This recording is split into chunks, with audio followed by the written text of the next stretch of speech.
అక్కలను అందరిని కూడా ఈరోజు చైతన్యవంతులను చేసి వాళ్ళ పిల్లల్ని చదివించుకునేటట్టు చేసి ఇవాళ మనం ఒక దిశగా వెళ్తుంటే చంద్రశేఖరరావు కుటుంబానికి దుఃఖం వచ్చింది, ఆరోగ్యం పాడైంది, దవాఖానలో పోయి షరీక్ అవుతారు. నేనేం చేస్తానే, నీ కడుపు నుండి విషం పెట్టుకుంటే నేనేం చేస్తా? డాక్టర్లు కోసి తీసి విషం తీసి బయట వేస్తారు, అంతేనా? కడుపులో విషం ఉంటే డాక్టర్ ఏం చేస్తాడు? దవాఖాన పోతే కోసి విషం తీసి బయట వేస్తాడు. కడుపులో కంతి అయితే ఏం చేస్తారు అక్క? దవాఖాన పోతే మనకు తెలుసు కదా ఊర్లలో, కడుపులో గడ్డ అయింది అనుకో, ఆ గడ్డ కోసి తీసి బయట వేస్తారు. మీ కడుపులో విషం నింపుకుంటే ఏం చేస్తారు? దవాఖాన పోతే కోసి బయట వేస్తారు. ఇలా కడుపు నిండా విషం పెట్టుకొని మా ఆడబిడ్డల అభ్యున్నతి మీద ఇవాళ దుఃఖం గురించి మాట్లాడుతారు. ఇక నిరుద్యోగ యువకులు, ఆనాడు అగ్గికి ఆవుతైన వాళ్ళు కొందరు, ఉరి కొయ్యలకు వేలాడి ఉరేసుకున్న వాళ్ళు ఇంకొందరు, రైలుకు ఎదురేగి ప్రాణ త్యాగాలు చేసిన వాళ్ళు ఇంకొందరు. తెలంగాణ ఉద్యమంలో ఉస్మానియా కాకతీయ యూనివర్సిటీల విద్యార్థులు వీరులై ఆకాశానికి ఎగిరినరు, తారలై ఆకాశంలో మెరిసినరు తెలంగాణ రాష్ట్రం కోసం. వాళ్ళు కొట్లాడిందే కొలువుల కోసం. 2 లక్షల కొలువులు ఖాళీలు ఉంటే ఆ కొలువులు నింపలే. నీ బిడ్డ ఎంపీ కొడిపోతే ఎంబడే ఎమ్మెల్సీ ఇచ్చినావు. నీ చుట్టం వినోదరావును బండకేసి కొట్టే ఎంబడే ప్రభుత్వంలో ఇంకొక క్యాబినెట్ ర్యాంకు పదవి ఇచ్చినావు. నీ కొడుకుకు మంత్రి ఇచ్చినావు, నీ అల్లునికి మంత్రి ఇచ్చినావు, నీ సడ్డకుని కొడుకుకి రాజ్యసభ ఇచ్చినావు, నీ ఇంటి నిండా కొలువులు ఇచ్చుకున్నావు. కానీ మా చదువుకున్న పేదోళ్ళ పిల్లలకు ఎక్కడైనా కొలువులు ఇచ్చినవా? ప్రజాపాలన ఇందిరమ్మ రాజ్యంలో మొదటి సంవత్సరంలోనే 60,000 ప్రభుత్వ ఉద్యోగాలు నేనిచ్చిన. ఎల్బీ స్టేడియంలో లెక్క తప్పంటారని, తప్పుడు కూతలు కూస్తారని కుటుంబాలతో సహా ఉద్యోగాలు వచ్చిన పిల్లల్నే కాదు వాళ్ళ తల్లిదండ్రులను కూడా పిలిపించి ఎల్బీ స్టేడియంలో మేము ఎక్కడ ప్రమాణ స్వీకారం చేసినామో గక్కనే 60,000 మంది ప్రభుత్వ ఉద్యోగాలు కొలువులు ఇచ్చి 60,000 ఉద్యోగాలు ఇచ్చిన లెక్క కట్టుకో. ఒక్క తలకాయ తక్కువ ఉంటే నువ్వు వచ్చి నన్నాడు కానీ సవాలు విసిరిన ఆ సన్నాసి దాని గురించి మాట్లాడు.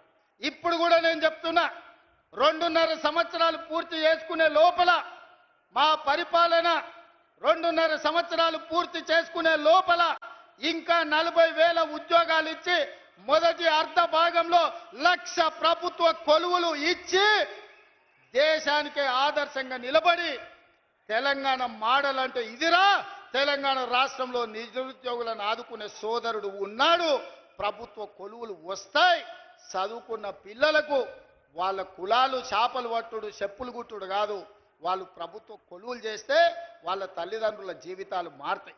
ఉపాధి హామీ కూలికి పోయి రూపాయి కూడబెట్టి పిల్లలకు కోచింగ్ సెంటర్లలో ఫీజులు కట్టనికే మెడ మీద ఉన్న తాలి అమ్మిన తల్లిదండ్రులు నాకు చాలా మంది తెలుసు. వాళ్ళ కష్టాలు తీరాలని, వాళ్ళ పిల్లలు పీజీలు పిహెచ్డీలు చదవాలని, డాక్టర్లు లాయర్లు కావాలని, తమ జీవితాలలో వెలుగు రావాలని కోట్లాది మంది పేదలు గ్రామాలలో కలలు కన్నారు. అందుకే ఆ పిల్లల కోసం సర్కారు కొలువుల కోసం ఎదురు చూడకుండా ఎంబడెంబడే నోటిఫికేషన్లు ఇచ్చి ఈరోజు ఉద్యోగాలు ఇస్తున్నాం. మధ్యలో కొంత ఆలస్యమైంది, ఎందుకంటే మా దామన్న సుప్రీంకోర్టు నుంచి ఆర్డర్ తెచ్చిండు. మాదిగ ఉపకులాల వర్గీకరణ జరగాలని సుప్రీంకోర్టు ఆదేశం ఇచ్చింది. నేను నోటిఫికేషన్లు ఇస్తే సమాజానికి నష్టం జరుగుతుందని మా సంపత్ కుమార్ చెప్పిండు. అయితే ఇది అమలు చేసి నోటిఫికేషన్ ఇస్తా, 6 నెలలు ఆలస్యమైంది, మా మాదిగ సోదరులకు న్యాయం చేస్తా అని చెప్పి చట్టం చేసి ఇవాళ 1000 కొలువులు మళ్ళా నోటిఫికేషన్లు ఇవ్వడానికి ముందుకు వచ్చినాం. 2.5 సంవత్సరాలు తీరే లోపల 1,00,000 కొలువులు ఇచ్చే బాధ్యత మా ప్రజాపాలనది, మా వేదిక మీద ఉన్న ఎమ్మెల్యేలది, మంత్రులదని నేను ఇవాళ చెప్పదలుచుకున్నా. ఇవాళ అదే కాదు, ఇవాళ ఈ చట్రోలు గ్రామానికి వచ్చినా అంటే యంగ్ ఇండియా ఇంటిగ్రేటెడ్ స్కూల్ అక్క స్కూల్లో బడికి సున్నమేనికే 2 లక్షలు ఇచ్చినోడు లేడు. కానీ ఈ కొల్లాపురి అడవి ప్రాంతంలో ఉన్న మా సోదరులు చదువుకోవాలి, ఈ దేశానికే తలమానికంగా మారాలని 200 కోట్ల రూపాయలతోని 25 ఎకరాలలో ఇవాళ యంగ్ ఇండియా ఇంటిగ్రేటెడ్ స్కూల్ ఈడ ప్రారంభించుకున్నాం. ఈ సభ జరిగిన ప్రాంగణంలోనే రేపు పాఠశాల కట్టబోతున్నాం. సంవత్సరంన్నర తిరిగే లోపల ఈడ అద్భుతమైన హైటెక్ సిటీ పక్కన ఐటీ కంపెనీల కంటే గొప్పగా young India integrated residential school కట్టి మళ్ళా ఇక్కడికి వస్తా, ఆ పిల్లల్ని కలుస్తా, ఆ పిల్లలకి చెబుతా మీ కొల్లాపూర్ కోసం మీ ఎమ్మెల్యే గారు మీ మంత్రి గారు నన్ను అడిగి కొట్లాడి జట్రోల్కి యంగ్ ఇండియా రెసిడెన్షియల్ స్కూల్ తీసుకొచ్చిండు. వాటిని కట్టండి, ఇందులో చదువుకోండి. మీ సోదరుడిగా నేనున్నా మీ అభివృద్ధి పదాన్ని నడిపించడానికని. ఇదే కాదు, ఈ 18 నెలల్లో ఇతర దేశాలు పర్యటనలు చేసి ఇతర రాష్ట్రాలు ఇతర దేశాల నుంచి 3 లక్షల కోట్ల రూపాయల పెట్టుబడులు తెచ్చి 1 లక్ష పైగా ప్రైవేటు ఉద్యోగాలు ఈరోజు మన రాష్ట్రంలో ఇచ్చినాం. యంగ్ ఇండియా స్కిల్ యూనివర్సిటీ కావచ్చు, యంగ్ ఇండియా స్పోర్ట్స్ యూనివర్సిటీ కావచ్చు, young India integrated residential schools కావచ్చు. ఈ రోజు రెసిడెన్షియల్ స్కూళ్లలో కాస్మెటిక్ ఛార్జెస్ 200% పెంచినాం. ఈ రోజు భోజనాలకు 40% పెంచినాం. పేదోళ్ళ పిల్లలకు మంచి భోజనం పెట్టాలి, మంచి చదువు చెప్పించాలనేదే మా తాపత్రయం. అందుకోసం నీకు దుఃఖం వచ్చిందా చంద్రశేఖరరావు అని నేను అడుగుతున్నా. పేదోళ్ళ పిల్లలు చదువుకోబట్టి, పేదోళ్ళ పిల్లలకు ఉద్యోగాలు రాబట్టే, ఆడబిడ్డలు బయటికి రాబట్టే, మా అక్కల చేతుల నగదు ఉండబట్టే మా అక్కలు బస్సులకు యజమానులైంది, మా అక్కలు విద్యుత్ సంస్థలకు యజమానులైంది, మా అక్కలు పెట్రోల్ బంకులకు యజమానులైంది.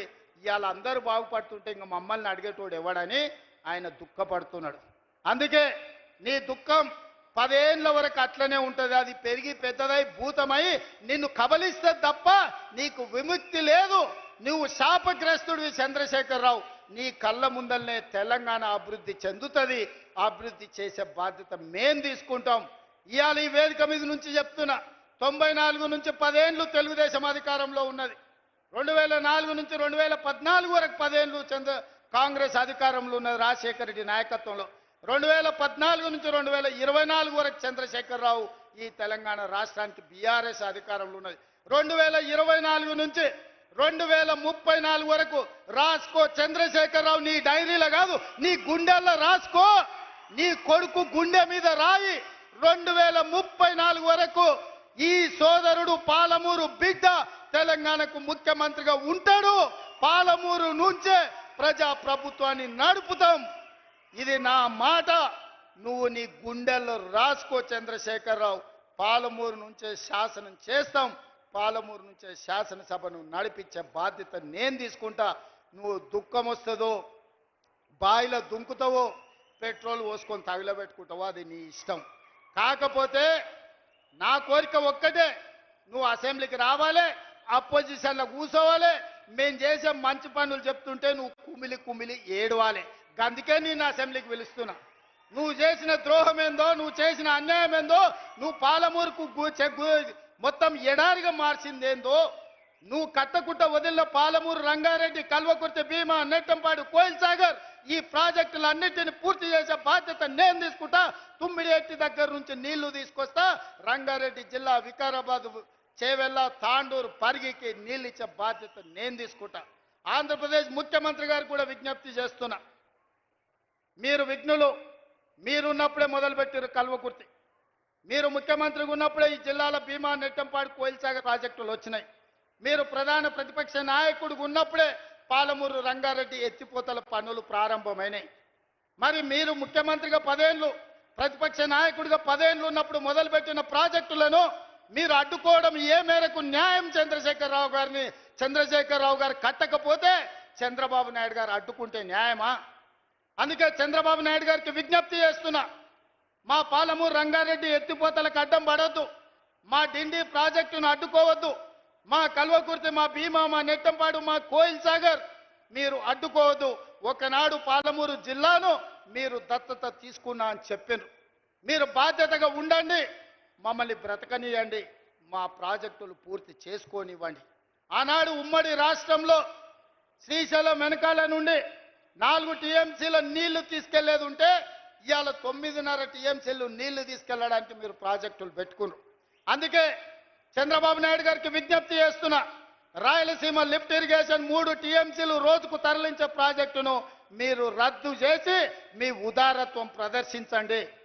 మీరు 2 రాష్ట్రాలను సమానంగా తెలుగు వాళ్ళని అభివృద్ధి చేయాలన్న ఆలోచనతో ఉన్నది నిజమైతే రాయలసీమ లిఫ్ట్ ఇరిగేషన్ ప్రాజెక్టును రద్దు చేయండి. పాలమూరు, రంగారెడ్డి ఎత్తిపోతల, డిండి ప్రాజెక్టు, కల్వకుర్తి ప్రాజెక్టు, భీమా ప్రాజెక్టు, నెట్టంపాడు